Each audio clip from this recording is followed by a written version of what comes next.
경제적 소유 정도로 사람들을 나눌 때 이렇게 흔히 이렇게 상위층, 중산층, 저소득층 이렇게 구분했죠. 그런데 지금 이제 선진국들이 점점 그 중상층이 사라지는 추세라고 말합니다. 점점 중상층이 없어진다는 거죠. 미국 같은 경우도 보면 제가 이제 그 아시는 분들 얘기 듣고 이렇게 저도 가와서 이렇게 보면은 그 전보다도 훨씬 더 중상층이 없어지는 거예요. 중상층이 되면 뭐가 되냐면 세금도 많이 내야 되고, 근데 여러 가지가 이제 버거우니까 아예 차라리 저소득층이 되면 오히려 혜택은 많대요. 아예 부자가 돼가지고 세금을 그렇게 왕창 때려도 그렇게 낼 수 있는 상위층 사람이 되든가, 아니면 아예 저소득층이 돼서 정부에서 주는 혜택을 받든가 그렇게 해야 된다는 거예요. 정말 죽어나가는 건 중상층이래요. 세금 내기도 힘들고 또 그거 세금 내고 나머지 가지고 생활하기도 버겁고, 이런 현상이 지금 선진국에서 벌어지고 있다 합니다. 그러니까 이 선진국은 사회 제도가 잘 돼 있으니까, 사회복지 제도가 잘 됐으니까 저소득층이 돼도 또 덜 걱정하게 된다는 거죠. 왜? 정부가 책임져 주니까. 근데 정부에서도 책임주지 못하는 계층이 바로 중상층이에요. 그래서 그런 부분에 참 힘들다는 얘기를 듣습니다. 우리나라에도 소득과 일자리로 인한 양극화로 경제적 중상층이 없어져 간다고 말합니다. 그래서 이제 이걸 찾아봤어요.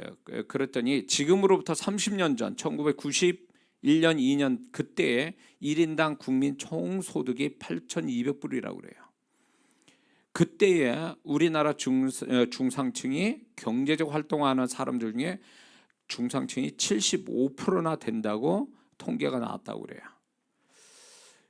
근데 지금 그 우리나라 2020년쯤 되는 거죠. 2020년 이렇게 국민 총소득을 보면 32,000불이 나온다고 그래요. 거반 32,000불 차이가 많이 나죠. 그러나 지금은 중상층이 48%나 된다 그래요. 그러니까 30년보다 훨씬 더 이렇게 중상층이 좀 적어진 거죠. 근데 이 중상층 48%도요. 심리적으로 스스로 저소득층이라고 인식하는 사람이 70% 정도가 된다고 그래요. 이거는 제가 통계에서 본 얘기입니다. 그래서 이게 지표로 나타난 중상층보다 심리적 그 자기는 저소득층이라는 사람이 더 중상층이 더 많다는 것입니다. 이거는 무엇을 얘기하냐면 시간이 갈수록 경제적 양극화가 되어 간다라는 것을 의미하는 거죠. 근데 그것이 비단 경제적인 문제만은 아니에요. 이 양극화 현상이 2017년 10월에 모 크리스찬 신문 기사 내용에 보면 2017년 그해 1년 동안 우리나라에서 3,000교회가 문을 닫았다고 그래요. 믿기지 않은 일이지만 그 정확성을 얘기하는 그 신문에서 그렇게 얘기하고 있으니까 그렇게 믿을 수밖에 없죠. 한 해에 3,000교회가 문을 닫는다고 그래요. 3,000교회라면 4년 전에 전체 한국교회의 20분의 1이나 되는 숫자라고 그런다고 그래요. 한국교회 전체 굉장히 그 많은 그 교회가 문을 닫는다는 거죠. 교회 문을 닫는 이유도 많겠지만 결국 성도가 없어서 교회를 유지할 수 없어서 문을 닫는 것이 가장 큰 이유가 될 겁니다. 마음 아픈 사실이죠.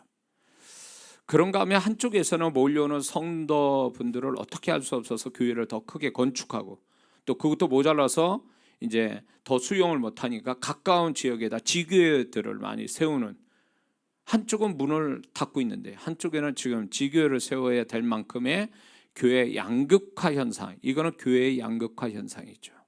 안타까운 거죠. 어쩌면 이것은 시대적으로 교회 양극화가 되었다라는 것을 우리한테 얘기하고 있는 겁니다. 그러니까 뿐만 아니라 이제 이 교회의 양극화 현상은 결국 자연스럽게 개인 성도의 신앙 양극화가 생기는데, 이것이 바로 주님 오시는 직전에 나타난 현상 중에 하나라는 것입니다.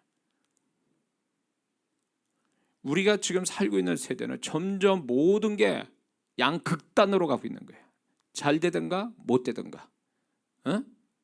그래서 중간이 없어지는 거예요. 신앙도 교회도 완전히 양극단으로 나눠지고 있어요. 근데 이게 시대적 흐름이라는 거죠. 세상적 흐름일 뿐만 아니라 이 세상적 흐름을 통해서 이걸 보면 영적, 교회적, 또 개인적 이런 어떤 양극화 현상이 계속 같이 가고 있다라는 것입니다. 그게 세상적인 문제만 아니라 교회적이요 영적인 성도의 신앙, 이 모든 양극화가 같이 맞물려 돌아가고 있다는 것입니다. 주님 또 이 본문을 통해서 그것을 우리에게 말씀해 주고 있는 것입니다. 불의를 행하는 자는 그대로 불의를 하고, 더러운 자는 그대로 더럽고, 의로운 자는 그대로 의를 행하고, 거룩한 자는 그대로 거룩되게 하라. 이 주님이 하신 이 말씀을 가만히 묵상하여 우리가 보면은 세 가지를 우리가 알 수가 있습니다.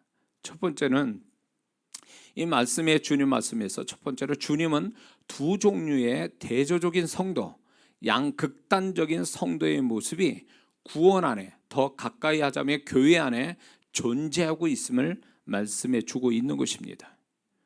교회 안에 있으면서도 불의하고 더러운 성도가 있고, 그리고 또 존재값이 높은 의롭고 거룩한 성도가 있다라는 것입니다. 그거는 결국 교회 안에 이게 점점 신앙이 이제는 평균화되는 게 아니라 완전히 더 좋던가 나쁘던가, 그 사람의 존재가 더 좋던가 나쁘던가 교회 안에도 지금 양극화 현상이 일어나고 있다는 걸 주님이 말씀해 주고 있는 거죠. 두 번째, 이 말씀을 깊이 묵상해 보면 이 말씀을 하신 주님은 신앙의 형태나 신앙 행위를 먼저 말씀하시지 않고 존재를 먼저 말씀하고 있다는 게 아주 중요한 포인트입니다. 자, 불의한 자, 더러운 자, 의로운 자, 거룩한 자, 이걸 먼저 얘기하세요. 존재를 먼저 얘기하시고 그 다음에 존재에 맞는 행위를 얘기하죠. 더 불의를 행하고 뭐 더럽게 되어지고 뭐 의를 행하고 거룩하게 놔둬라, 이렇게 얘기하고 계세요. 왜 주님은 신앙 행위나 신앙 형태를 말씀하지 않고 존재를 먼저 말씀하시는가에 대해서 우리는 의문을 갖습니다. 근데 이거 바로 이런 겁니다. 왜 존재를 먼저 얘기하실까? 신앙의 최종적인 결정체는 그 사람의 존재 형태를 만들기 때문에 그렇게 말씀하신 거예요. 자, 이 말을 쉽게 얘기하자면 신앙사라는 마지막 그 신앙생활의 마지막 결정체가 뭐냐면 그 사람의 존재예요. 이해가 되세요? 그래서 존재로 말씀하신다는 건 그 성도의 신앙까지 포함하고 있다는 걸 의미하는 거예요. 주님의 입장에서 보면. 왜? 신앙이 존재를 만드는 거니까. 그래서 신앙생활 잘못한 사람은 결국 잘못된 존재가 되는 거고, 신앙생활 잘하는 사람은 결국 하나님이 인정하시는 존재가 된다는 걸 얘기하는 겁니다. 여러분들 이거 조심하셔야 돼요. 신앙생활은 잘하는데 존재가 형편없다? 그럴 수는 없어요. 존재가 형편없다는 것은 분명 그 사람이 신앙생활도 잘못하고 있다는 걸 증명하는 겁니다. 교회 안에 여러분들이 착각하지 마세요. 여러분들 분별해야 될 게 뭐냐면 기도 많이 한다? 예배 잘 드리고 헌금 잘한다? 봉사한다?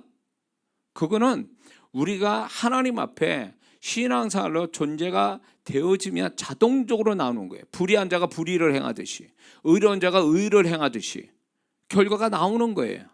그렇기 때문에 신앙생활 정말 잘하는 사람이라면 그 잘한 것이 존재로 나오는데, 그 존재가 신앙생활 잘하면 존재도 나은 사람이 돼야 이게 맞다는 얘기예요. 근데 간혹가다 교회 보면 뭐 기도 잘한다, 봉사 잘한다, 이런 사람이 사고 뭉친 성도들이 많아요, 교회 안에. 그러면 이제 다른 성도들이 의아해하는 거예요. 아니, 저분 예배도 잘 드리고 봉사도 헌금도 잘하는데 왜 저 모양이지? 라고 얘기해요. 그러면서 그 성도의 신앙 행위와 존재값이 다른 거에 대해서 이게 어떻게 해석할지 모르는 분들이 있어요. 그럼 이렇게 해석하세요. 정확한 거예요. 그 사람 신앙행위 잘못된 거예요. 그분은 아마 신앙 예배드리고 헌금하고 봉사하는 게 정말 그 마음의 중심에 정말 은혜를 받아서 정말 순전한 마음으로 신앙생활을 한 게 아니에요. 아니란 말이에요. 신앙행위를 제대로 가졌으면 존재가 바로 서야 이게 맞는 얘기예요. 신앙행위가 우리가 지금 예배드리고 기도하고 봉사하는 게 그게 죄 짓는 일이에요? 거룩한 일 하는 거잖아. 하나님 기쁘게 하는 거잖아요. 그러면 당연히 존재가 그렇게 돼야지. 존재가 안 된다면 그 사람 신앙행위가 뭔가 문제가 있다는 얘기 아니에요? 저는 성도를 그렇게 봅니다. 열심히 하는데 열심히 하는 거 좋아요. 그러면 열심히 하는 것만큼 시간 가면서 많이 열심히 하면 그 사람 존재도 그렇게 좋아져야 당연한 얘기지. 죄 짓는 일을 하는 거 아니 이상해. 근데 신앙행위가 거룩하고 하나님 영광 받으시고 기쁘게 하고 상 받는 일인데 왜 존재로 엉망이 되냐 말이에요. 존재가 엉망이 된다는 얘기는 이 사람 신앙생활을 잘못했다는 얘기 아니에요? 그게 증명되는 거예요. 신앙생활 잘하면 그것만큼 존재가 돼야 이게 정답인 거예요. 믿습니까? 그러므로 여러분들이 성도를 분별할 때 그렇게 보세요. 신앙생활 잘하는데 존재는 엉망이다. 인정하지 마세요. 그런 성도는요. 분명히 문제가 있는 성도예요. 기도 많이 한다는 성도가 교회에 문제를 일으켜. 기도 잘못하고 있는 거지. 기도는 주님 만나는 건데 주님 만나는 자가 그렇게 할 수 있어요? 사람한테 지탄받는 신앙생활 할 수 있어요? 교회 안에 문제를 일으킬 수 있냐고요. 성도 간에 문제를 일으키고 목사 성도를 이간질하는, 영적으로 자기가 뭔가 됐다고 해서 이간질하는 게 그게 정말 기도 잘하는 사람이냐 말이에요. 아니에요. 뭔가 잘못하고 있는 거예요. 신앙생활을 제대로 잘하면요, 상도 받고 주님의 칭찬도 받고 더불어 신앙생활 잘함으로 그 사람의 존재도 나아지는 거예요. 그게 정말 잘하는 사람이 신앙생활 잘하는 사람이에요. 근데 신앙 행위만 있고 존재 따로 있고, 바리새인, 마태복음 23장의 바리새인들이 그런 거 아니에요? 율법을 철저하게 지켰지만 그들의 마음은 부패해요. 주님이 전혀 그 사람의 의로운 행위를 인정하지 않고 있잖아요. 그들이 바로 잘못 신앙생활한 사람이지, 주님은 그걸 지적하고 있잖아요. 근데 오늘날 그런 성도들이 간혹 가다가 나타나요. 기도 잘한다면, 다른 사람보다 기도 많이 한다면 다른 기도 안 한 사람보다 존재값이 나야지 더. 그게 정답 아니에요? 근데 그렇게 안 돼 있다. 이 사람은 뭔가 기도를 잘못하고 있다고 봐야죠. 기도의 양이 중요한 게 아니지, 봉사의 양이 중요한 게 아니죠. 헌금의 양이 중요한 게 아니라 그거 한 것만큼 존재가 됐느냐가 문제인 거지. 왜? 신앙의 총합은 그 사람의 존재로 나타나는 거니까. 그러니까 주님이 그 얘기하시는 거예요. 뭔가 그 존재를 먼저 얘기했다는 거는 그 사람의 신앙과 더불어 얘기하시는 거예요. 신앙과 더불어. 그래서 주님께서는 신앙 행위를 많이 가진 걸 칭찬하고 그런 게 아니라 그 사람 신앙의 결국 결정적 마지막 만들어지는 존재를 먼저 얘기하고 계시는 거예요. 그 존재를 그래서 얘기하시는 거예요. 존재를 얘기하셨다는 얘기는 그 사람이 신앙도 같이 얘기하고 계시는 거예요. 그래서 불의한 자는 아무리 신앙생활 잘해도 그 사람이 신앙생활 잘못했기 때문에 불의한 자고, 의로운 자는 그의 신앙생활을 잘했기 때문에 의로운 자라고 인정해 주는 거죠. 세 번째, 주님은 무엇을 우리에게 알게 하냐면, 주님은 양극단의 존재와 그 행위를 그대로 하도록 놔두라고 말씀합니다. 여기에 중요한 것은 이 주님이 놔두라고 하시는 것은 두 가지 긍정과 부정의 주님의 뜻이 포함되어 있어요. 긍정과 부정의 주님의 뜻이 포함되어 있다는 거예요.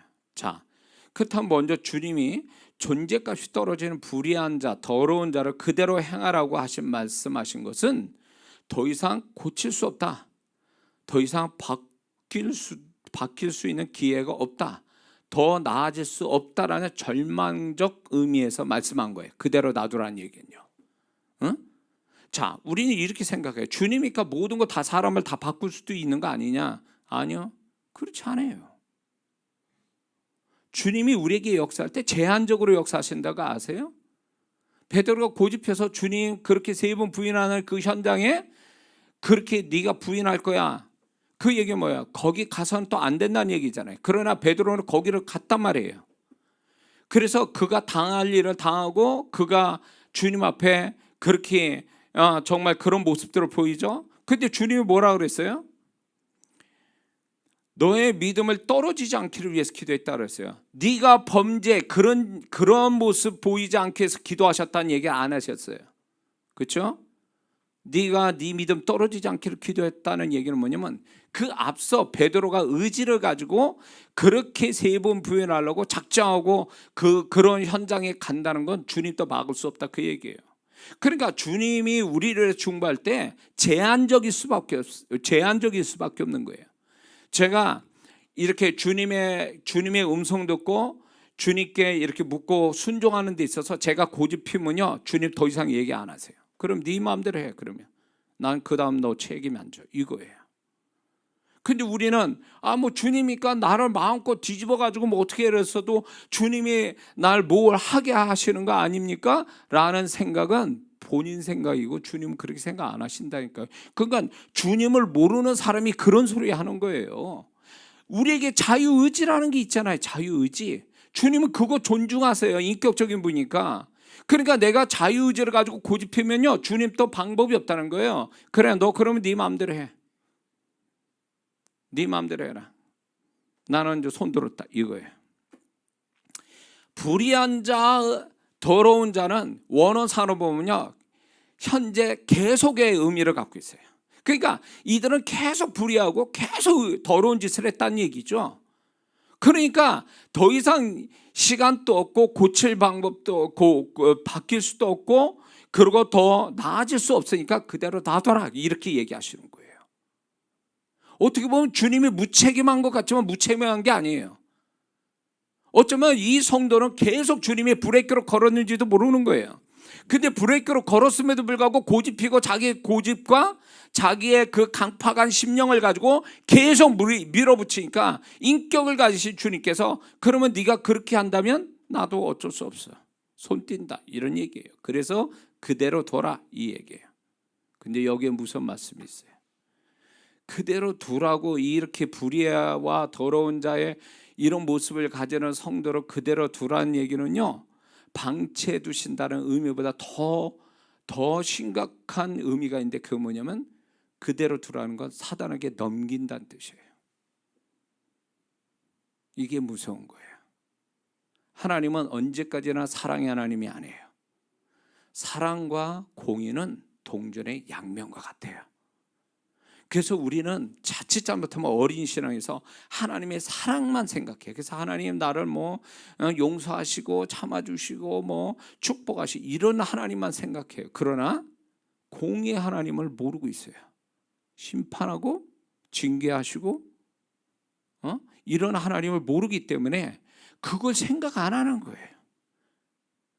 내버려 둔다는 얘기는 로마서에도 나오는데 내버려 둔다는 얘기는 그거 그대로 하도록 놔둔다는 단순한 의미도 있지만 그게 더 깊이 보면 사단한테 넘겨주다라는 뜻이에요. 그게 넘겨주다 원어상으로. 그러니까 그것도 모르고 본인이 그냥 뭔 짓을 해도 하나님이 나 간섭을 안 하셔.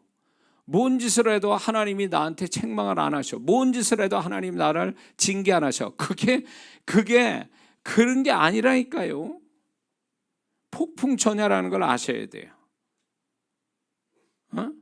오늘 이 영상으로 참여하는 성도분들 잘 들으세요. 그 중에 누군가 있는 것 같아요 지금. 하나님의 인내를 시험하지 마세요. 하나님은 언제까지 기다리시지 않아요. 인내하시지 않아요. 때 되면 행동으로 옮기세요. 무서워해야 돼요. 그분을. 인내하신 그 하나님을 무서워해야 돼요. 그러니까 놔둬버린다는 얘기가 그래 네가 고집피고 강팍해서 네 마음대로 하고 싶어 하는데 그래 나도 이제 더 이상 너에 대해서 이제 어떻게 할 수가 없어. 돌이키지 않는다면 내가 너를 내버려 둘 거야.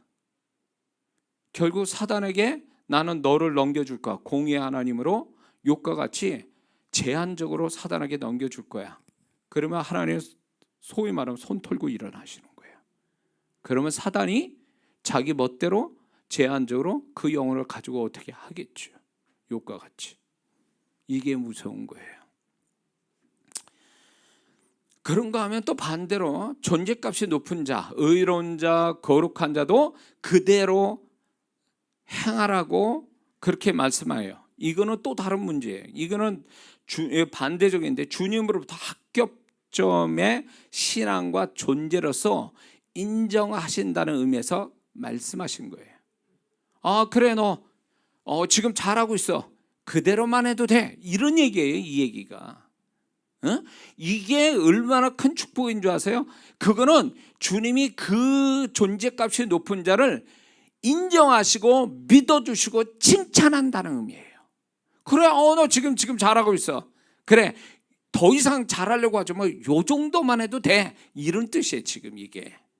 그러니까 완전히 불의하고 더러운 자와 전혀 다른 쪽으로 주님이 판단하고 계시는 거죠.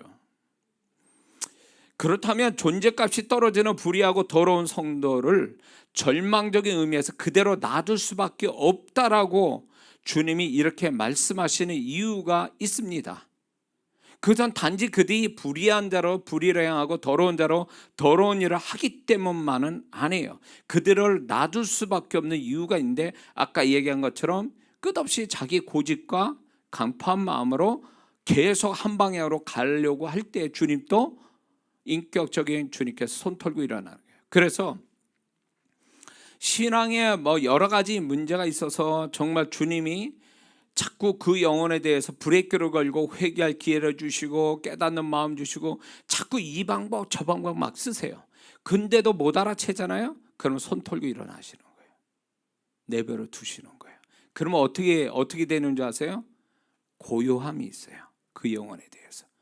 더 이상 그 사람을 괴롭히는 뭔가가 없어요.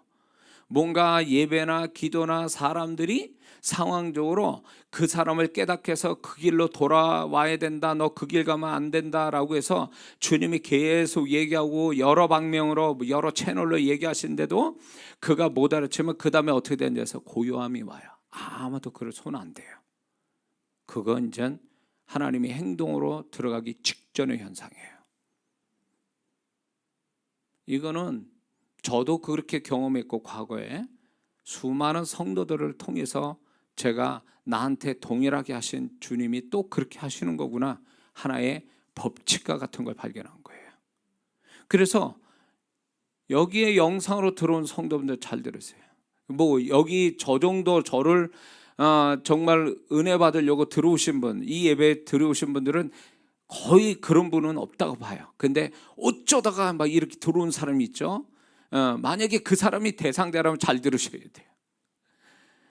주변이 나를 귀찮게 나쁜 건 아닌데 자꾸 자기를 뭐 교회 나오라고 그러고 뭐 네가 뭐 잘못했다고 얘기하고 그래서 기분도 나쁘고 상황도 뭐 어쩌고 저쩌고 이래서 있는데 그런 거에 대해서 아이 콧방구도 안 끼고 그냥 신경질만 내고 딱 이러고 있는데 이제 나를 귀찮게 하는 사람 아무도 없고 고요하고 뭔가 이렇게 단순해진다.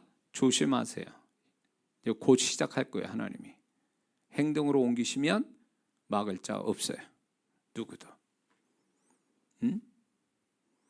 왜 이런 하나님을 모르는지 모르겠어요. 그래서 더러운 불의한 행동을 하고 더러운 일을 했다고 해서 주님이 그 사람을 놔두라고 하시지 않아요. 그만한 이유가 있어요. 그럴 수밖에 없는 이유가 있다는 거예요. 그래서 주님 또 어쩔 수 없이 놔둘 수밖에 없다라고 얘기하는 거예요. 놔둬야 된다 이 얘기가 아니라 놔둘 수밖에 없다라고 주님도 생각한다는 거예요. 자, 제가 묵상해 보니까 이런 이유들이 있어요. 오늘날 갈수록 첫 번째는 오늘날 갈수록 구원의 역사, 바울을 바울되게 한 변화에 하나님의 은혜, 또 변화시키고 새롭게 하시는 성령님의 역사가 점점점 사라져가는 세대에 우리는 살고 있기 때문에 그대로 놔둘 수밖에 없다, 그거예요. 하나님의 은혜가, 성령의 역사가 점점 줄어버리니까 이 사람은 돌이키거나 변화받을 어떤 게 없어져 가는 거예요. 그러니까 놔둘 수밖에 없다고 말씀하는 거예요. 두 번째는요, 오늘날 사단의 역사가 더 강력하게 역사하기 때문에 사단에게 흠이 되는 것을, 사단에게 흠이 잡힌 자는 그들이 스스로 거기에서 나오기를 힘쓰지 않는 한 그대로 놔둘 수밖에 없다라는 것입니다. 베드로전서 5장 8절에 보면 근신하라 깨어라 너희 대적마귀가 우는 사자같이 두루 다니며 삼킬 자를 찾나니, 이렇게. 그래서 지금요, 마귀가 믿는 자의 틈을 노려요. 그래서 그 틈만 생겼다면 비집고 들어와서 그 영혼을 사로잡으려고 그래요. 그래서 사단한테 딱 흠이 잡히기 시작하면요, 이게 워낙 마지막 때가 돼서인지 강력하게 성령의 역사는 점점 주는데 악한 영의 역사는 점점 세져. 그러면 어떻게 돼요? 거기에다 흠이 잡혔어. 나오기 힘들어져요. 과거처럼 그렇게 쉽게 나오질 못한다는 얘기지. 그래서 놔둘 수밖에 없다. 그래서 그 사람이 자기 사단에게 잡히는 흠을 스스로 그거를 버리려고 작정하고 애쓰지 않는 한 사단은 그 영혼 놓지 않습니다. 이게 지금 세대의 영적인 어떤 상황들이라는 걸 아셔야 됩니다. 세 번째는 오늘날 마음과 행실에 죄가 넘치고 회개치 않아 그 결과 회개치 않는 강팍하고 굳어진 마음 때문에 그대로 놔줄 수밖에 없다는 것입니다. 오늘날 사람들이 마음이 옛날 같지 않아요. 물컹물컹하지 않고 아주 딱딱해요. 심지어는 저를 통해서 하나님이 역사를 현장에서 봤으면서도 불구하고 안 믿어요. 안 믿을 뿐만 아니라 아주 별거 아닌 것처럼 생각하고 오히려 반대로 생각해요. 그러니까 강팍하기 이를 수 없고 아주 굳어진 마음이, 딱딱한 굳어진 마음이니까 뭘 얘기해도 못 알아먹는, 뭘 해도 안 들어먹는 그런 심령이 됐기 때문에 그대로 놔두라는 거예요. 저도 이제 어떤 영혼에 대해서 얘기할 때 이렇게 저렇게 얘기해. 주님만 가지고. 근데 못 알아듣잖아요. 얘기 끝. 주님도 할 말씀이 없어요. 제가 이제 누군가를 이렇게 상담하잖아요. 그러면 이제 같이 얘기합니다. 그러면 주님의 말씀을 주세요. 저 영혼을 안타까이 여기서 얘기해. 이렇게 하시는 게 있어요. 그러면 제가 주님의 마음, 주님께 들은 거를 막 이렇게 얘기를 합니다. 알아들어먹는 사람이 있으면 계속 주님이 그 영혼을 불쌍히 여기서 얘기를 하세요. 근데 어느 순간인가 제가 얘기를 딱 주님의 마음 가지고 주님이 들리는 음성 가지고 얘기를 딱 했는데 안 들어먹잖아요. 이렇게 저렇게 얘기했는데 그러면 그 다음부터 주님 절대 얘기 안 해요. 그럼 내가 할 말이 없어져요. 없어지면 더 이상 대화가 진행이 안 돼요. 끝이에요. 그러니까 주님은 좋은 말로 그 영혼을 상대하고 있는데 좋은 말로 할 때 못 알아먹는 거예요. 그러면 주님이 그 다음에 입을 딱 다무세요. 그럼 나도 할 말이 없어. 그래서 그분이 말씀하는 걸 못 알아들으면 그분의 행동으로 옮겨서 그 사람한테 말씀하신다는 거예요. 이거 제가 여러분에게 무슨 겁주는 얘기가 아니라 제가 경험했고 제가 지금까지 주님과 살면서 경험되고 많은 수많은 영혼들에서 발견된 얘기들이니까 이거 정확한 겁니다. 하나님을 잘못 아는 사람들이 너무 많아요. 그러니까 지금 제가 이런 얘기하는 것이 주님 앞에서 주님이 절 가르치고 많은 영혼들에게서 발견된 걸 얘기하는 거니까 이건 틀림없어요. 네 번째는 오늘날 성도들이 디모데후서 3장 1절에서 5절까지의 타락한 심령을 가지게 돼서 그대로 둘 수밖에 없다라고 얘기하세요. 그러면 무슨 말씀이냐면 내가 이것을 알라 말세 고통한 때가 이르니 사람들은 자기를 사랑하며 돈을 사랑하며 자긍하며 교만하며 회방하며 부모로 거역하며 감사치 아니하며 거룩하지 아니하며 무정하며 원통함 풀지 아니하며 참소하며 절제하지 못하며 사나우며 선한 것을 좋아하지 아니하며 배반하여 팔며 조급하며 자고하며 쾌락 사랑하기라. 하나님 사랑하는 것보다 더하며 경건의 모양은 있으나 경건의 능력은 부의하는 자네. 이런 심령을 갖고 있는 성도들이 많아져서 주님 또 어떻게 할 방법이 없는 거예요. 이런 심령으로 가기 때문에. 그래서 놔두어 버려라. 그들의 심령의 치명적, 여기 이 말씀에는 세 가지 잘못된 치명적 그 마음이 있는데, 자기 사랑, 돈 사랑, 쾌락 사랑, 요 세 가지가 뿌리예요. 뿌리에서 나온 15가지의 부정적 심령을 얘기하고 있어요. 근데 이것이요, 우리는 주님 사랑, 말씀 사랑, 영혼 사랑, 교회 사랑, 지체 사랑, 이런 것들이 내재되어 있어서 그거 가지고 신앙이 유지가 되는 건데, 이런 사랑은 하나도 없어. 그리고 잘못된 자기 사랑, 돈 사랑, 쾌락 사랑, 이걸로 성도들이 이걸 가지고 교회 생활을 하니까 이거는 언제든지 세상 떠날 준비되어 있는 사람이거든요. 이 세 가지 잘못된 사랑이 뿌리를 내잖아요. 거기에 줄기와 잎사귀를 내는 게 바로 뭐냐면 15가지 부정적 심령이에요. 지금 얘기한. 이렇게 나오니까 뿌리부로 시작해서 그 줄기와 잎사귀 같은 부정적 15개 마음이 있으니 그걸 어떻게 고쳐요? 주님이. 본인이 자기가 잘못해서 회개할 마음이 갖지 않는데 주님이 느닷없이 와서 덮칩니까? 그 사람을? 주님을 떠나는 자를 주님이 찾아서 덮치겠냐고. 절대 안 그래요. 다섯 번째는 오늘날 성도들이 개인적으로 좋으신 주님과 지속적인 소통하지 않고 주님의 음성을 안 듣기 때문에 그대로 놔둬버리라는 거예요. 주님과 소통하고 주님의 음성 들을 마음이 있다면 주님이 기꺼이 얘기하시죠. 근데 안 들어요. 라오디게아 교인들처럼 돼버려가지고 안 들어요. 응? 그러니까 주님하고 소통이 돼야 뭐가 좀, 주님이 뭔가 그 사람에 대해서 뭐 얘기를 하실 텐데 전혀 주님하고 소통도 안 되지. 어떤 뭐 주님과의 어떤 뭐 음성 들을 마음도 없지. 그러니까 그대로 놔둬버리라는 거예요. 여섯 번째는 라오디게아 교인들 같이 주님을 무시하고 찾지도 않고 성도 자신의 모든 것에 주님을 배제한 채 살면서 자만심과 이대로 조싸우니 하니 그대로 놔둬버리시라는 거예요. 그대로 놔두라는 거예요. 내가 문 밖에 서서 문을 두드리니, 이게 라오디게아 교인들의 치명적인 신앙의 문제예요. 뭐예요? 주님을 자기 삶과 신앙과 모든 것에 바깥에 두고 있는 거예요. 주님과 상관없는 신앙사라는 거예요. 그러니까 주님이 문 밖에 서서 내가 문을 두드리노니, 이게 주님을 어떻게 대하고 있는가, 라오디게아 교인들이 그거를 아주 실상을 보여주는 거예요. 그러니까 이렇게 주님을 무시하고 주님의 음성도 안 듣고 교통도 안 하니까 그냥 놔두라는 거예요. 아니, 이 우리의 신앙의 주체자요, 대상이고 우리의 영원한 구세주 주님을 이 정도로 대하는데, 주님이 굳이 그 사람한테 허리 굽혀가면서 그 사람한테 난 너의 구세주야, 난 너 도와주고 싶어, 그런 식의 그런 주님이시겠냔 말이에요. 주님을 그 정도로 우습게 아는 그 성도에게 주님이 정말 그 웃음을 당하면서도 그 영혼에게 주님이 되시겠냐? 절대 그렇지 않죠.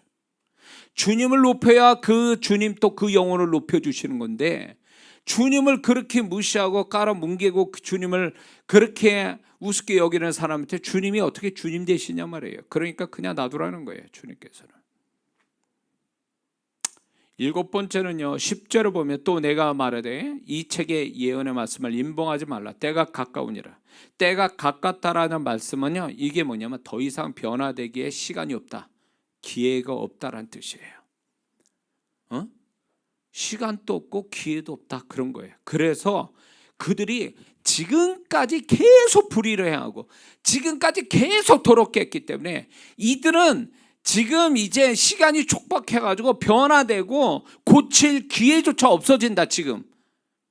지금까지 해왔는데도 안 됐는데 앞으로도 시간이 짧은데 이들이 어떻게 변화되겠냐. 그러니까 놔둬버리라, 이렇게 말씀한 뜻이에요, 이게. 이 말씀을 우리가 이해하려면 겟세마네 동산에서 주님이 기도하실 때 제자들 보고 같이 기도하자 그랬죠. 그러나 그들은 슬픔에 빠져서 그들이 자고 있었죠. 그러면 주님은 그대로 놔두고 기도하셨잖아요. 땀방울이 핏발되도록 기도 3번 하셨죠. 3차례 기도하신 다음에 주님이 이렇게 얘기하시죠. 이제 자고 쉬라. 때가 가까웠으니 인자가 죄인의 손에 팔리느니라. 이제 자고 쉬어라. 이거 때가 됐다. 이게 무슨 말인지 아세요? 기도의 기회는 지나갔다. 더 이상 영적으로 준비할 수 있는 기도할 기회는 없고 사단이 역사할 시간만 왔다. 이런 뜻이에요. 그러니까 더 이상 기도할 틈도 없는 거다. 이제 끝났다. 그 얘기예요. 그런 맥락에서 봐야 되는 거예요. 이거는요. 더 이상 시간도 없고 변화되려면 시간이 없고 기회도 없으니까 그냥 놔두라 이 말씀이에요. 그러니까 우리가 잘못 생각하면 주님이 너무 무책임하신 거 아닌가? 우리를 구원해놓고. 아니요. 구원은 그분의 은혜로 구원받지만 나머지는 내가 그분과 동의하면서 인격적인 관계에서 그분이 나의 주님이 되시는 거지, 내가 그분과 인격적인 관계가 안 되고 그분을 무시하는 한 주님은 절대 그 사람한테 주님 되질 않는다는 거예요. 응? 그러면서 자기는 멍망직차하고 주님을 무시하면서 주님은 나를 대우해 주기를 원한다는 이 잘못된 신앙이 오늘날 얼마나 많은 줄 아세요? 하나님께 쥐꼬리만큼 하면서 하나님 나한테 이만큼 해달라고 하는 이게 얼마나 잘못된 신앙이냐 말이에요. 그러니까 너무 이게 주님을 모르는 사람들이죠. 하나님을 두려워하지도 않아요. 그러니까 역사가 있습니까? 그 신앙에 하나님의 손길이 풍성합니까? 하나님의 사랑이 나타납니까? 뭐가 있어요? 아무것도 없지. 구원은 우리가 스스로 구원받을 수는 없어요. 하나님이 전적인 은혜로 우리는 구원을 받는데, 구원받은 다음에 천국 가는 그 순간, 죽는 그 순간까지는 내가 인격적으로 주님을 대하지 않는 한 절대로 주님이 나타나지 않는다는 걸 알아야 돼요. 응? 어떻게 신앙생활하는 거야 도대체? 어떻게? 응? 주님을 알고 얘기하는 거냐고. 너무 신앙이 잘못된 신앙들이 너무 많아요. 아주. 응? 주님이 인정하지도 않고 축복할 수도 없는 신앙, 응? 주님이 나타나지도 않는 신앙, 결국 영적 체험이나 이런 거 가지고 그게 이 영적 체험이 결국 주님을 더 알아가고 주님을 더 사랑하고 주님을 위해서 살아가라고 영적 체험을 주신 거지 그 자체가 목적이 아니란 말이에요. 에? 목요일 날 같은 경우에 1000명 넘는 분들이 들어와요. 나는 그분들이 다 정말 주님과 초점 맞은 성도라고 좀 믿습니다. 그러나 간혹가다 그런 성도가 있어요. 체험이 목적인 거예요. 그런 영적 체험이 목적인 거예요. 축복이 목적이에요. 축복과 영적인 체험은 목적이 아니라 수단이에요. 주님을 더 사랑하고 주님과 함께 살고 주님을 더 알아가기 위한 수단이지 그게 목적이 아니란 말이에요. 주님이 목적인 거지 나머지 다 수단이란 말이에요. 예배 드리는 것도 그분을 더 잘 알기 위한 수단인 거지 예배 자체가 목적은 아니란 말이에요. 수단과 목적도 모르는 신앙, 정신 나간 거 아니에요? 요즘 정신병 걸린 사람들이 얼마나 많습니까? 근데 신앙에 정신병 걸린 사람이 한둘인 줄 아세요? 목사님 눈으로 볼 때? 그러면 주님 볼 때는 얼마나 더 한심스럽겠어요. 초점도 안 맞고 방향도 없고. 그런데 주님은 의로운 자 거룩한 자를 그대로 행하도록 놔두라 하신 것은 과연 또 어떤 의미에서 이렇게 얘기하신 걸까? 이거는 분명 불의한 자와 더러운 자에게 말씀한 것과는 다른 의미에서 말씀하신 거예요. 그러면 그게 뭘 의미하느냐? 의롭고 더 거룩한 자는 이미 존재값이 높아 존재값에 맞는 태도를, 존재에 맞는 행위를 나타낼 것을 아시기에 이 말씀하신 거예요. 그 존재가 그러니 그 존재에 맞는 행위가 자동적으로 나올 걸 아시기 때문에 그대로 놔두라는 거예요. 그냥 놔둬도 의로운 자는 계속 의롭게 살 거고, 존재에서 나오는 거룩한 자는 그 거룩함에서 거룩한 행위를 자동적으로 자연스럽게 나올 거니까 그대로 놔둬도 간섭하지 않아도 그렇게 갈 거다라는 뜻이에요. 이게 그러니까 존재에 대한 그분의 인정받는다는 게 얼마나 중요한지를 얘기해 주고 계시는 거죠. 두 번째는 의롭고 거룩함이라는 것은 우리 성도 스스로의 능력으로 될 수 없고 하나님의 은혜와 성령의 도우심으로 된 것이기에 이것은 지속적인 신앙생활로 만들어지는 것이니 믿을만 하시기에 그대로 놔두라고 말씀하는 거예요. 자, 의롭게 되는 게, 거룩하게 되는 게 우리 선한 성품 가지고 되는 거예요? 하나님 앞에? 아니요, 절대 안 그래요. 하나님의 은혜와 성령의 도우심이 있어야 그게 되는 건데, 그걸로 이 사람이 의롭게 되고 거룩하게 됐으니 계속 이 사람에게는 하나님의 은혜와 성령의 도우심이 계속 있으니 그냥 놔둬도 그냥 이렇게 잘 되어갈 걸 아시니까 그냥 놔두라고 하시는 거예요. 무슨 말인지 아시죠? 세 번째는 의로운 자와 거룩한 자는 이미 내면에 의와 거룩이 있기에 그대로 놔두어도 마음에 담은 것을 자연스럽게 행위로 나타낼 것을 아시게 이렇게 말씀한 거예요. 마태복음 12장 35절을 보면 선한 사람은 그 선한 쌓은 선에서 선한 것을 내고 그랬거든요. 그러면 쌓은 선이 어디에서 있는 쌓은 선이? 마음이 있는, 마음에 쌓은 선이 그 사람의 선한 행위를 나타낸다, 그 얘기예요.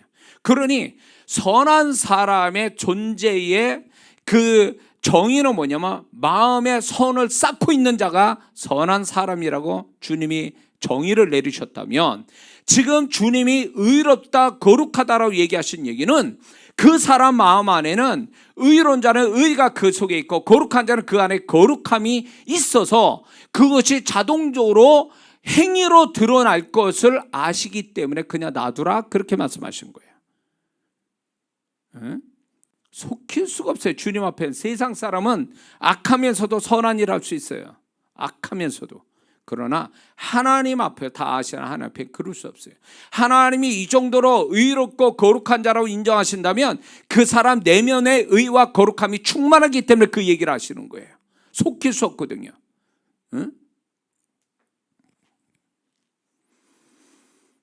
그래서 주님 앞에서 존재로 인정받는다는 거, 이건 굉장한 거죠. 존재로 인정받는. 존재로 인정받는다는 게 뭔지 아세요? 시작이 그 마음이에요. 마음 상태. 그 마음 상태가 존재값을 결정줘요. 그래서 주님 앞에 행위로 인정받으려고 하지 말고 존재로 인정받으려고 해야 돼요.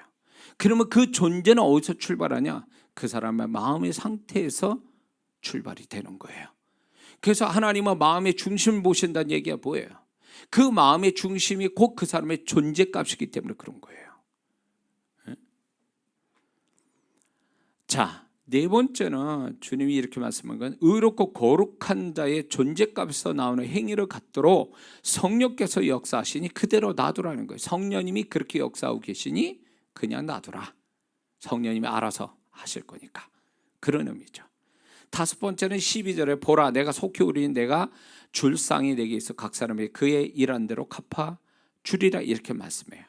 그러므로 의롭고 거룩한 자는 하나님 앞에 충성되어 상을 받을 만한 자이기에 지금까지 해온 대로 그대로 하도록 놔두라는 거예요. 그들은 상을 받을 만한 자니까 그냥 그렇게 또 성령이 역사하니까 그냥 놔둬도 그 사람은 계속 상을 받는 사람이 되는 거다. 안정되게. 자, 이게 저는 이 말씀 묵상하면서 주님은 나를 정말 이렇게 말씀할 정도의 나도 주님께 인정받는 사람인가?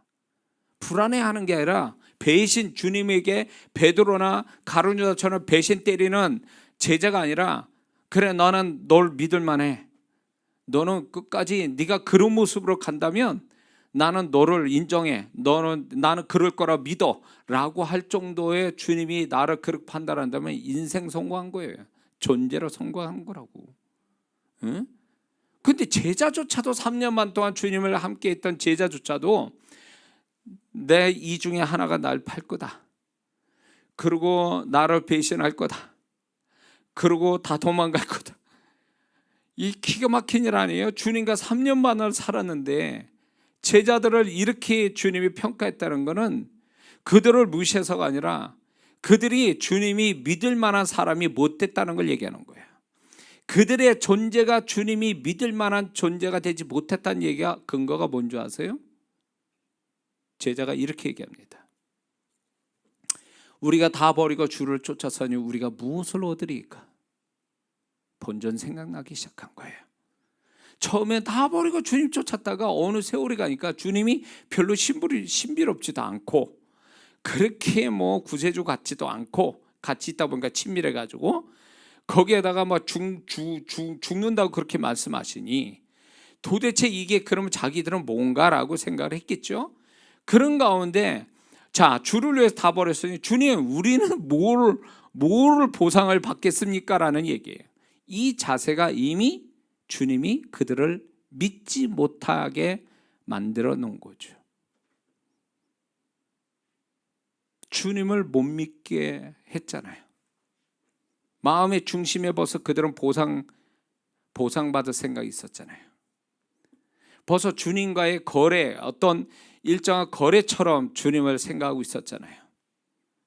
그러면 주님 그 사람 주님 넌 불안해. 내가 너 못 믿어. 이렇게 나오시는 거예요. 주님이 인정 못하고 불안해하고 믿지 못하는 사람한테 무슨 그분이 큰 거를 맡기고 큰 은혜와 큰 축복을 주시겠냐는 거죠. 그렇죠? 우리의 신앙의 성공은 뭐겠어요? 주님이 전에보다 더 나를 믿어주시고 전에보다 나를 좀 더 인정해 주시고 전에보다 나를 조금 더 기뻐하신다면 그 사람 신앙생활 잘한 거예요. 주님 앞에 정말로 성공하는 신앙과 존재가 되고 있는 거예요. 우리는 그러자고 신앙생활 하는 거 아니에요? 근데 희딱했딱 뭐예요? 변덕 죽듯이 막 하루에도 막 이래가지고 주님이 정신이 없어. 그냥 막 사람이 일관성도 없고 이랬다 저랬다 하고 있고. 그래 주님이 어떻게 그 영혼을 어떻게 믿어주고 어떻게 인정합니까? 그러니 자연히 하나님의 은혜와 축복이 그만큼 가겠냐 말이에요. 안 되거든요. 마태복음 25장의 달란트 비유에서도 5달러 2달란트에게 네가 착하고 충성된 종아 이렇게 얘기하세요. 먼저 다 아는 것처럼 착하고 충성된 종이라고 얘기하신 건 존재를 인정하신 거죠. 그러니까 네가 작은 일에 충성했으면 내가 큰 걸 너한테 맡겠다. 존재가 인정을 받으니 그 사람에게 큰 거를 주인이 맡겨준다는 게 이게 주님의 우리를 향한 태도예요. 왜 나는 큰 축복 못 받을까? 왜 나는 큰 은혜를 못 받을까? 믿을만 하냐는 거예요. 존재가 안 되는 거예요. 우리를 돌아봐야 돼요. 우리 자신을. 네? 자, 주님이 절망적으로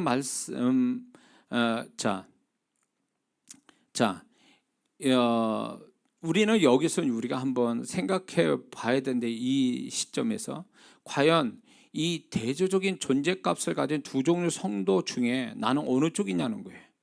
주님이 포기한 존재값 낮은 자인가 아니면 주님이 인정하시고 믿을 만한 존재값이 높은 자인가 우리는 생각해 봐야 돼요.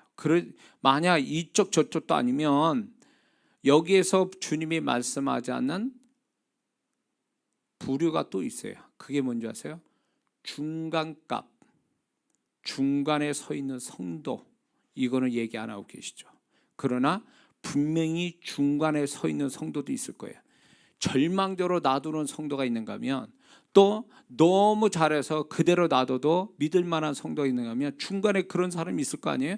주님이 근데 이 부분은 얘기 안 하세요. 중간에 있는 성도, 중간 존재값. 왜 그럴까요? 중간은요 성경에서 항상 부정적으로 의미하기 때문에 그래요. 롯의 아내가 멸망하는 땅도 아니고 구원의 땅도 아니 중간에서 소금 기둥 됐죠. 사울 왕이 하나님 앞에 아말렉 족속을 다 죽이라 했더니 다 죽이지 않고 살려둠으로 인해서 중간 순종했죠. 중간만 하는 순종. 결국 어떻게 됐어요? 하나님 후회하셨다 그랬죠. 응? 미지근하다 그랬죠. 라우디게임 보고 넌 차든지 덮든지 해라. 중간 미지근한 거. 주님이 뭐라 말씀합니까? 토하여 내치리라. 중간은요 성경에서 주님의 관점에서는 부정적으로 봐요. 긍정으로 안 보신다는 얘기죠. 자, 우리는 이걸 이해를 하려면 이걸 아셔야 돼요. 학교 공부를 다 해보셨으니까 학교에서 공부할 때 중간 점수에 내가. 근데 중간 평균치 점수를 가진 친구가 그 상위 클래스에 올라가기가 얼마나 버겁다는 거 아시죠? 1점, 2점 올린다는 거 얼마나 힘든다는 거 아시죠? 근데 중간에 점수를 받은 자가 공부를 덜 했어. 그러면 내리막길로 밑으로 내려가는 건 순식간에 내려가죠. 해봤잖아요. 밑으로 내려가는 건 뭐 이건 어렵지 않아요. 근데 중간에 만약에 60점짜리가 61점이면 70점 올리기가 얼마나 힘들고 알고 있잖아요. 거기 공부 잘하는 애들이 계속 그 위에 있으니까 걔네들을 제치고 내가 그 점수 올라간다는 게 쉬운 일이 아니거든요. 그러니까 중간은요, 위에 올라가기는 힘든데 밑으로 내려가긴 쉽다. 이게 중간 점수예요. 그래서 중간의 신앙이라는 게 이대로 조사하면서 중간의 신앙을 가진 자는 위로는 못 올라가고 밑으로 막 신앙이 떨어지는, 그것은 쉽게 되어질 수 있는 계층이 바로 중간층에 있는 성도예요. 이대로 조사오니, 그리고 여지까지 지금 해온 대로 그냥 그대로 그 모습 그대로 가는 거, 그게 중간이에요. 왜? 성령께서는요 우리를 계속 푸시해요. 어떻게? 예수 그리스도를 닮는 데까지, 거기까지 우리를 푸시하거든요. 이장하 목사가 처음부터 이런 신앙이었을까요? 아니에요. 계속 그분이 나를 푸시하니까 여기까지 온 거예요. 목사의 신앙으로. 그분이 나를 밀지 않았으면 내가 어떻게 이 신앙까지 옵니까? 이 부패한 마음을 가지고. 안 돼요. 그게 신앙이란 말이에요. 그냥 계속 푸시해가지고 결국 그분에 떠밀려가지고 막 그냥 안 되는 기도도 하고 막 힘들어도 막 해보고 막 이런 가운데 신앙자라고 존재가 돼서 여기까지 오는 건데, 이거를 안 해. 중간으로 이대로 조산이 가면 어떻게 되는 거예요?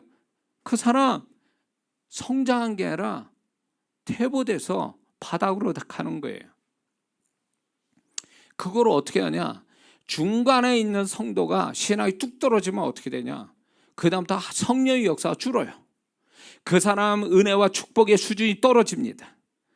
그게 중간 커트라인 속에 위험한 지경에 거기에 딱 머물고 있다가 조금이라도 뚝 떨어지면 거기서 바로 그냥 성령의 역사나 축복이나 은혜가 뚝뚝뚝 떨어지는 걸 경험하게 돼요. 위험해요. 그거를 깨달은다면 이래서는 안 되는구나, 열심을 내겠구나. 그래서 신앙의 수준을 높이면 그 사람 수준 높인 대로 그분의 손길과 은혜와 축복이 다르다는 걸 경험하게 돼요. 근데 왜 나는 내 맨날 신앙사 다른 사람 간증하고 난리가 나는데 나는 맨날 그 모양이지? 라고 하는 건 그 사람이 그 모양의 신앙과 존재이기 때문에 그 모양인 거예요. 왜 안 올리지? 신앙을? 문제가 되는 거예요. 그거는 중간에 계속 오랫동안 머물렀다는 얘기는 성령이 푸시하는 걸 무시하거나 순종하지 않았다는 증거 아니에요? 그게? 그분은 계속 쉼 없이 나를 위해서 일하시는데, 내가 예수 그리스도를 닮아가는 데까지 내 존재값이 점점 높아지도록 나를 이끄시는데 그거를 경험 안 했다는 얘기잖아요. 그거를. 그러면 런닝머신이 지금 돌아가고 있는데 그대로 서 있으면 어떻게 되는 거예요? 뒤로 자빠지는 거예요. 똑같아요. 신앙은 멈춰서는 안 되는 거예요. 중간중간에 쉼은 있을지 몰라도 그걸 멈추는 순간에 바닥으로 떨어지는 거예요. 그냥.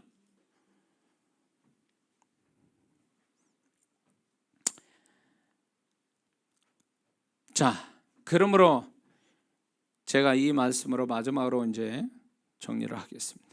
주님이 절망적으로 말씀하시는 존재로 내려가지 않고 중간의 존재값도 아니고 존재값이 높은 주님이 인정하시는 성도가 되려면 의롭고 거룩한 자, 이 자들처럼 주님께 내가 인정받는 믿을 만한, 신뢰할 만한 자가 되려면 어떻게 해야 되는가 할 때 적어도 우리는 중간에 머물러서 이대로 좆사오니 하는 태도와 생각은 버려져야 된다는 거예요. 이게 그대로 머물러 있다면 고인물이 돼서 썩는 거예요.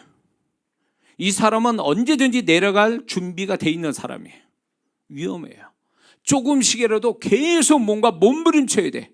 더 가까이, 더 열심히 주님 앞에 더 가까이 나라는 존재를 뒤져보는 거 굉장히 중요합니다.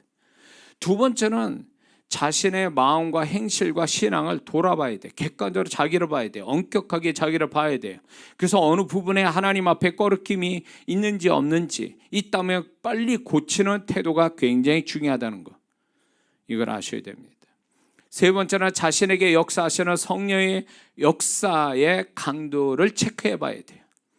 나한테 이렇게 역사를 지금까지 해왔는데 그분이 역사하는 수준이 점점 더 떨어져, 강도가 떨어져. 그러면 그건 문제가 있어요. 그걸로 자기를 돌아봐야 돼요. 내가 자꾸 이렇게 모든 존재나 신앙의 수준이 떨어져서 지금 성령의 역사도 같이 떨어지는지, 성령의 역사만 떨어지는 게 아니라 문제가 뭔지 아세요? 사단이 그 자리에 대신한다는 거예요. 사단이 굉장히 중요한 겁니다. 제가 이제 집회를 이렇게 하잖아요. 예배를 인도하고 집회를 할 때 그분이 역사하는 수준을 내가 알고 있어요. 하도 하다 보니까. 근데 그 수준에서 좀 떨어지거나 위로 더 강력하게 일어난다면 그거는 내가 더 잘해서라기보다는 중보해 준 사람의 기도가 들어가 있는 거예요. 그리고 내가 생각했던 기대만큼의 성령의 역사가 툭 떨어져 있잖아요. 그건 내가 문제가 있는 거예요. 성도의 문제가 아니에요. 내 안에 뭔가 성령의 역사 그렇게 못하실 만큼 내가 뭔가 문제를 갖고 있는 거예요. 그러면 나를 돌아봐야 돼요. 내가 뭐가 문제 있는지. 중요한 문제예요.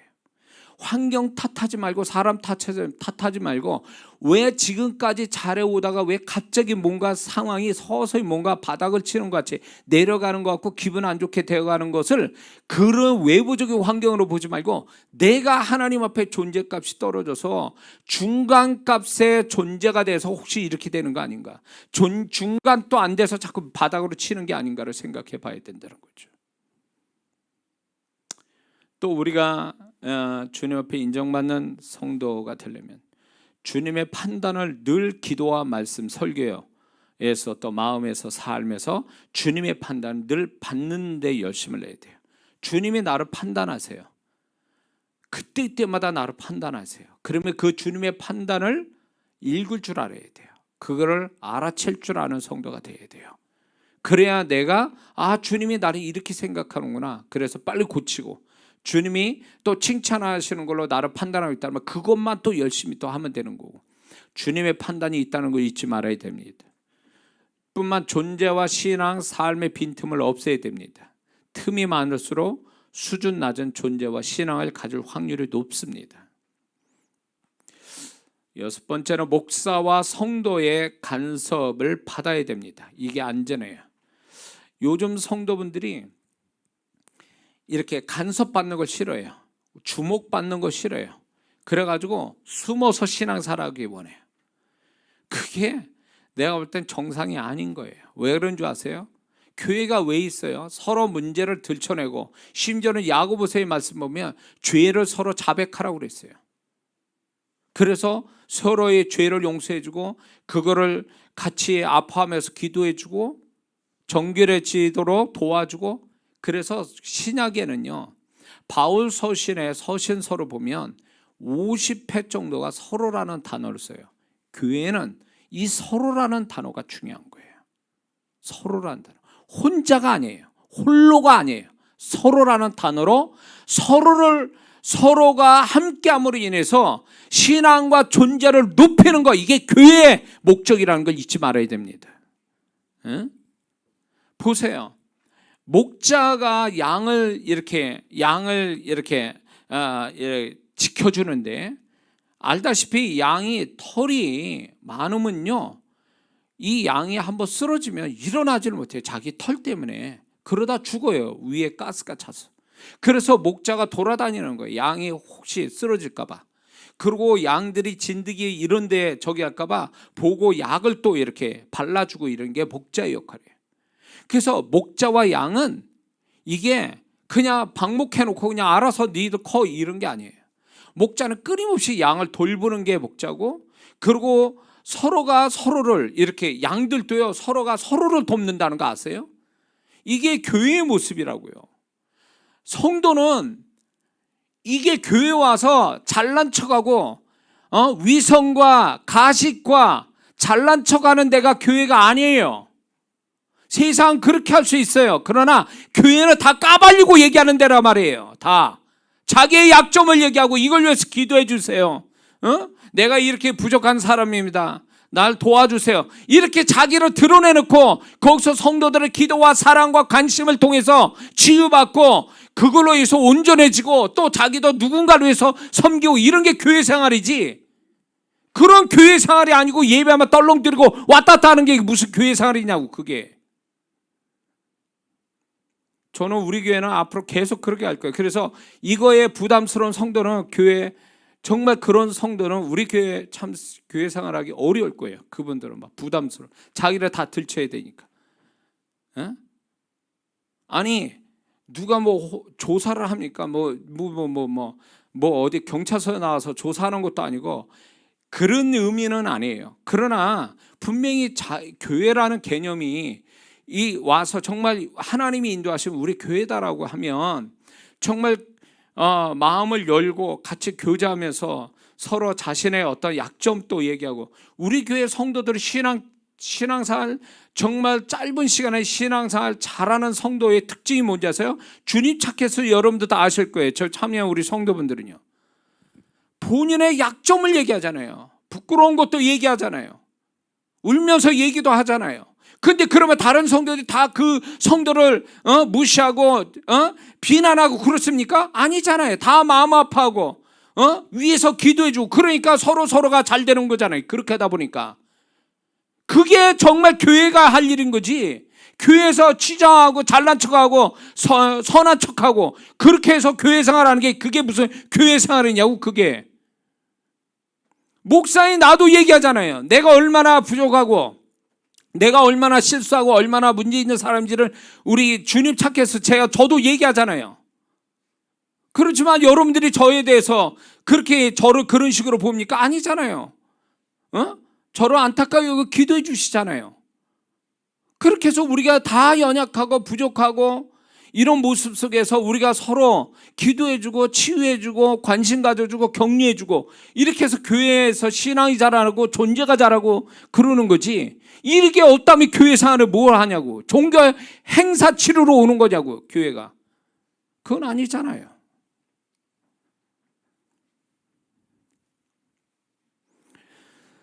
자, 그래서 우리가 좀 더 주님 앞에 인정받는 성도가 되어서 마지막으로는 주님 신앙생활을 통해서 주님이 인정하시고 신뢰하는 단계까지 존재값을 계속 높이는 작업을 계속해야 됩니다. 그런데 행위가 존재값을 대신할 수는 없어요. 그러나 행위만 있고 존재값이 낮으면 주님께 인정받지 못합니다. 그래서 우리는 행위에 매달리지 말고 존재값을 높이는 데 매달려야 됩니다. 그게 하나님 뜻이에요. 자, 선한 사람은 그 쌓은 선에서 선한 것을 낸다고 했어요. 그러면 믿는 자가 그 쌓은 선이라는 게 마음에 쌓은 선이라는 게 뭘까요? 여기서 선은 세상 개념으로 착한 게 아니에요. 여기서 선은 영적인 선을 얘기하는 거예요. 그러면 마음의 영적인 선을 쌓아서 선한 행위를 난다는 것은 마음의 선한 영적인 선인데 그거는 결국 뭐냐면 말씀이에요. 우리 안에 말씀, 우리 안에 성령의 임재, 우리 안에 하나님의 은혜, 우리 안에 주님의 마음, 이거를 쌓아두면 자동적으로 크게 나오게 돼 있는 거죠. 그래서 우리가 이런 걸 통해서 존재값을 높이는 거예요. 존재값은 결국 그 사람 마음에 뭘 담아뒀느냐가 중요한 거죠. 세상은 행위만 그럴싸하면 다 인정해줘요. 속아줘요. 그러나 신앙은 그게 아니에요. 주님이 판단하시기 때문에 주님이 인정하는 사람 되려면 그 마음에 주님이 원하는 걸 쌓아야 된다는 거예요. 세상과 죄를 쌓지 말고 그 안에 하나님의 것을 쌓아두어야 되는 거예요. 이게 신앙생활이지. 이게 존재값이고. 그러자고 지금 하는 거 아니에요? 우리가 신앙생활? 네? 자, 그래서 우리가 더욱더 존재값 높은 신앙생활, 또 성령의 도우심으로 주님이 인정하시고 신뢰하시는 존재가 되는 것, 그래서 계속 상 받아가는 자, 이게 이제 우리가 지금 신앙생활을 해야 되는 이유가 되는 거죠. 그래서 우리 모두가 저를 포함해서 여러분들이 뒤에 거룩하고 의로운 자에게 하신 대로, 야, 내가 보니까 너무 만족해, 네가 하는 게. 그래서 그냥 그대로만 가. 그대로만 가도 나는 너무 좋아, 너의 그 모습에. 이런 존재로 우리는 살아가야 됩니다. 믿습니까? 주님이 그냥 너무 내가 어떤 사람인지 아시고 내가 그렇게 하는 거에 대해서 만족하셔서, 그래, 그 정도만 해도 나는 너무 좋아, 그러니까 나는 너한테 신경 쓸 거 없는 것 같아, 그냥 네가 알아서 잘 그렇게 가니까. 그런 모습의 신앙이 얼마나 아름다워요. 주님과의 관계가 얼마나 아름답냐. 우리가 그렇게 되자고 지금 또 오늘 예배로 모이고 열심히 내고 기도하고 주님께 가까이 가는 줄 믿습니다. 기도하겠습니다.